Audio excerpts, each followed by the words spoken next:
How to poach an egg. Listen, eggs, absolutely amazing.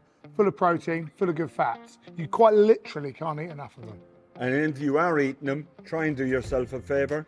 Buy organic, because there's no rubbish added to them. Nice boiling water to start with, turn it down.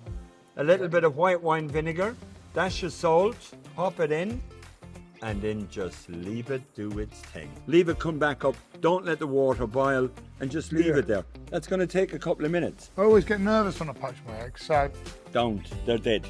They're not going to do you any harm. eggs are something I eat every single day. But guess what I have every morning? I have 3 raw eggs every morning. Oh my God. I crack them into a glass and I take them off.